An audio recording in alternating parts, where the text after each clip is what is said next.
Hello दोस्तों, आप लोगों का फिर से मेरे चैनल पर स्वागत है। यदि आपने अभी तक चरों के परिवर्तन का मेरा पहला वीडियो नहीं देखा है तो आप मेरे चैनल को विजिट कर सकते हैं। तो प्रश्न दूसरा है समीकरण 1 प्लस एक्स स्क्वायर का square D two Y by D x square plus 2x 1 plus x square D Y by D x plus Y equal to 0 में स्वतंत्र चर x को z में परिवर्तित कीजिए, जहां x बराबर tan z है। तो हल दिया है 1 प्लस एक्स स्क्वायर का square D two Y by D x square plus 2x 1 plus x square D Y by D x plus Y equal to 0। इसे हम पहला समीकरण मानेंगे तथा x equal to tan z दिया है, इसे हम दूसरा समीकरण मान लेंगे। अब समीकरण दूसरा का z के सापेक्ष अवकलन करने पर, यहाँ z के सापेक्ष अवकलन क्यों करेंगे? क्योंकि यहाँ x को z में परिवर्तित करना है। तो हमें मिलेगा dx by D z equal to d tan z by D z. और हम सब जानते हैं टेन जेड का अवकलन होता है सेक स्क्वायर जेड। तो हमें मिलेगा dx by D z equal to sec square z. अब dx बाई डी जेड को उल्टा करेंगे तो हमें मिलेगा 1 बाई सेक स्क्वायर जेड। और हम सब जानते हैं 1 by sec square z equal to होता है कोस स्क्वायर जेड। तो हमें मिलेगा d Z by D x equal to cos square z. इसे हम तीसरा समीकरण मानेंगे। अब हम क्या करेंगे, D Y by D x का मान निकालेंगे, फिर d two Y by D x square का मान निकालेंगे। मान निकालने के बाद उस मान को इन्हीं की जगह पर रख देंगे। तो चलो मान निकालते हैं। तो हम D Y by D X को क्या लिख सकते हैं, D Y by D Z by D X, इतना लिख सकते हैं। यदि यहाँ पर डी जेड से डी जेड कटेगा तो हमें क्या मिलेगा, D Y by D X. इसलिए हम D Y by D X को लिख सकते हैं D Y by D Z by D X. अब D Z by D x का मान समीकरण 3 से रखेंगे तो हमें मिलेगा D Y by D Z cos square z. इसे हम समीकरण 4 मानेंगे और यही d Y by D x का मान है। अब हम d two Y by D x square का मान निकालेंगे तो हम इसे लिख सकते हैं d by D x d Y by D x. यदि इन दोनों का आपस में गुणा कराएंगे तो हमें मिलेगा D two Y by D x square. अब हम d बाई डी एक्स को क्या लिख सकते हैं, d by D Z by D x. यदि z से z कटेगा तो हमें मिलेगा d बाई डी एक्स और dy बाई डी एक्स तो दिया ही है। तो dy बाई डी एक्स का मान हमने निकाला है dy by D Z cos square Z. इस मान को रखने पर तो हमें मिलेगा D two Y by D x square equal to D by D Z dy by D Z cos square Z और D Z by D X को इधर लिख देंगे। यहाँ पर कोस स्क्वायर जेड को प्रथम फलन और d Y by D z को द्वितीय फलन मानेंगे। तो इसका फॉर्मूला होता है प्रथम फलन गुणित द्वितीय फलन का अवकलन करेंगे प्लस द्वितीय फलन लिखेंगे, फिर प्रथम फलन का अवकलन करेंगे। तो d two Y by D x square equal to cos square z यह प्रथम फलन है और द्वितीय का अवकलन d two Y by D z square plus द्वितीय फलन d Y by D z, प्रथम का अवकलन -2 cos जेड साइन जेड होगा और D Z by D X.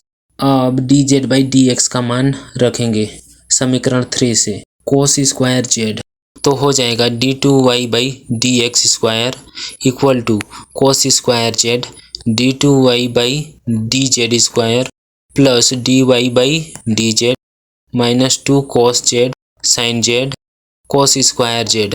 अब इस कोस स्क्वायर जेड का अंदर में गुणा करा देंगे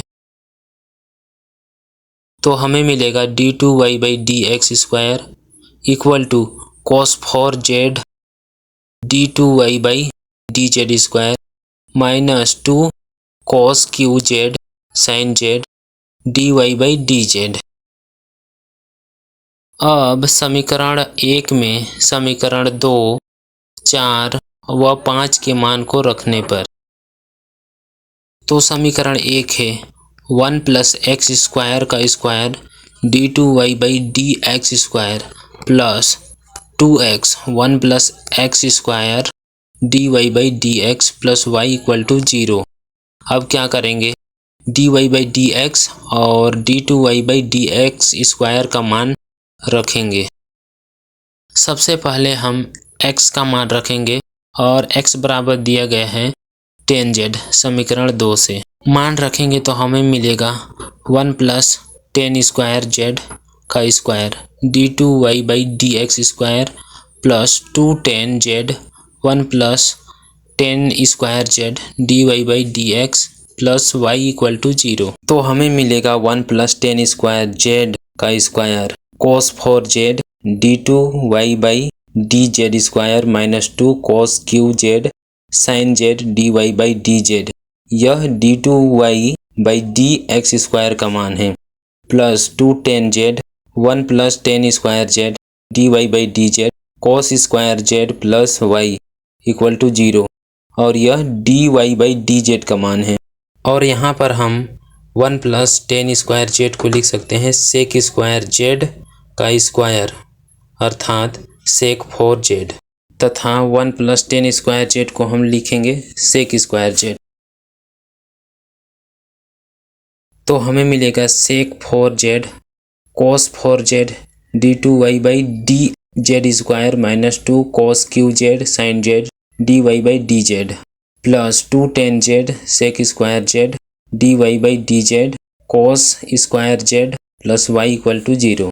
अब सेक 4z का अंदर में गुणा कराएंगे तो मिलेगा हमें sec 4z cos 4z d two Y by D z square minus 2 sec 4z cos cube z sine z d Y by D z plus 2 tan z sec square z cos square z d Y by D z plus Y equal to 0। यहाँ पर हम सेक x equal to लिख सकते हैं 1 by cos x। यहाँ पर हम सेक 4z को लिख सकते हैं 1 by cos 4z into cos 4z d two Y by D z square minus 2 by cos 4z cos cube z sine z d Y by D z plus 2 tan z 1 by cos square z d Y by D z plus Y equal to 0। यहाँ पर cos 4z से cos 4z cut जाएगा और यहाँ cos 4z से cos cube Z कटेगा तो cos z बचेगा। तो हमें मिलेगा D two Y by D z square minus 2 sign Z cos Z d Y by D z plus 2 tan z d Y by D z plus Y equal to 0। और sign Z और cos Z को हम लोग लिख सकते हैं tan Z. तो हमें मिलेगा D two Y by D z square minus 2 tan z d Y by D z plus 2 tan z, यहाँ से 2 tan z d Y by D z ये दोनों कट जाएगा तो हमें मिलेगा D two Y by D z square plus Y equal to 0 और यही आंसर है।